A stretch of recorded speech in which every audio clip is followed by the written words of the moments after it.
Assalamualaikum dan selamat sejahtera berjumpa kembali kita pada kali ini untuk terus mempelajari bahasa Melayu tahun 6. Tajuknya, Bilik Selesa Tidur Berkualiti. Dalam sehari, kita dikehendaki tidur sekurang-kurangnya 6 hingga 8 jam. Ada orang tidur mati, ada orang tidur nyenyak, ada orang tidur-tidur ayam, ada orang tak boleh tidur. Kenapa? Apakah yang mempengaruhinya? Untuk mengetahui, jom kita mempelajari tajuk ini seterusnya. Objektif yang ingin dicapai pada hari ini ada dua. Yang pertama, cikgu mengharapkan murid dapat memahami pelbagai bentuk kata adjektif. Dan yang kedua, dapat melakukan dialog dengan sebutan dan intonasi yang sesuai. Kemahirannya berfokuskan kepada kemahiran tata bahasa. Mari kita baca petikan yang berkaitan dengan bilik selesa tidur berkualiti. Kawan Izzah Abna berkongsi tentang masalahnya sewaktu tidur. Mari kita fahami dialog di antara Amna dan Izzah. Izzah, saya tidak dapat tidur lena kerana bunyi bising.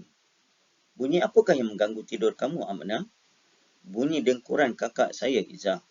Oh, begitu. Dia mungkin menghidapi apnia tidur. Jadi, apakah yang harus saya lakukan? Nasihatilah dia dengan suara kamu yang selunak buluh perindu. Minta dia berjumpa dengan doktor. Ada-ada saja kamu, Izzah.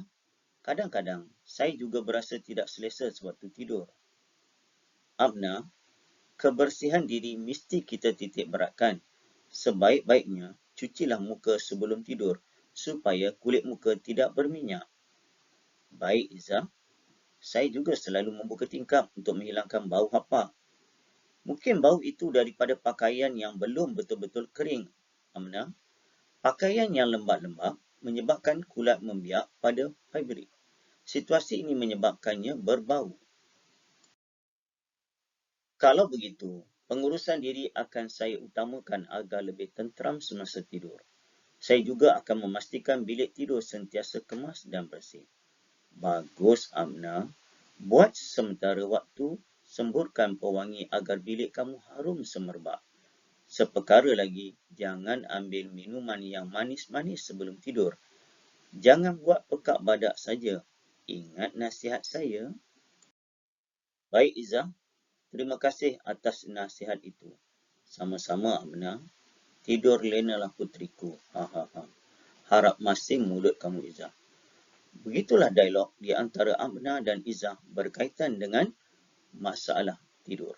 Jadi kita kena ambil kira apa nasihat yang telah diberikan oleh dua orang rakan ini berkaitan dengan permasalahan tidur yang tidak begitu lena.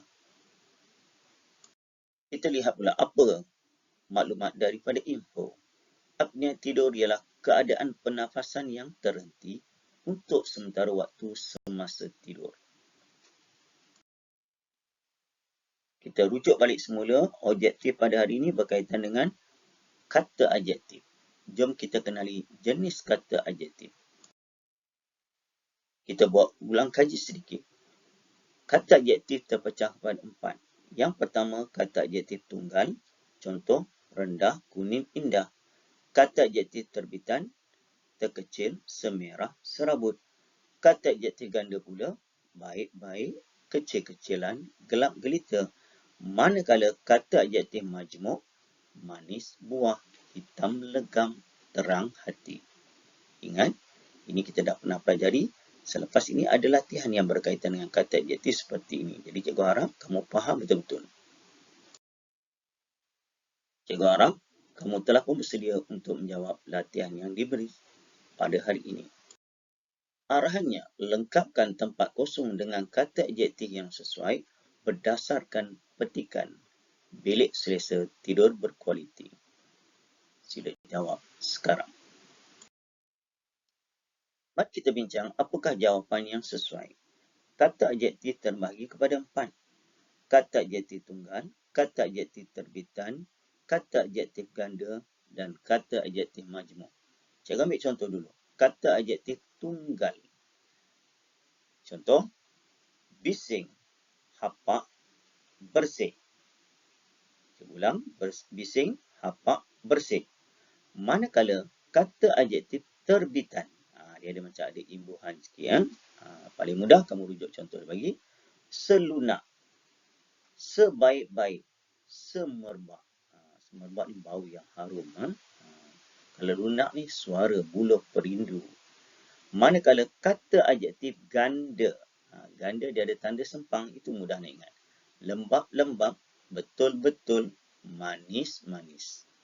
Dan yang terakhir, kata adjektif majmuk.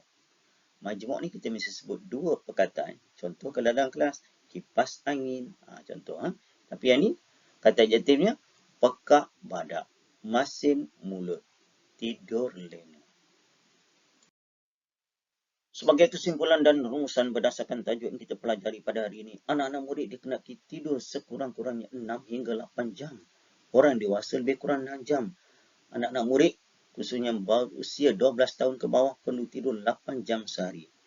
Jadi, selewat-lewatnya pukul 10 dah tidur. Bangun pagi pukul 6. Supaya di dalam kelas kamu tidak mengantuk. Jadi, cikgu harap tidurlah sepuasnya.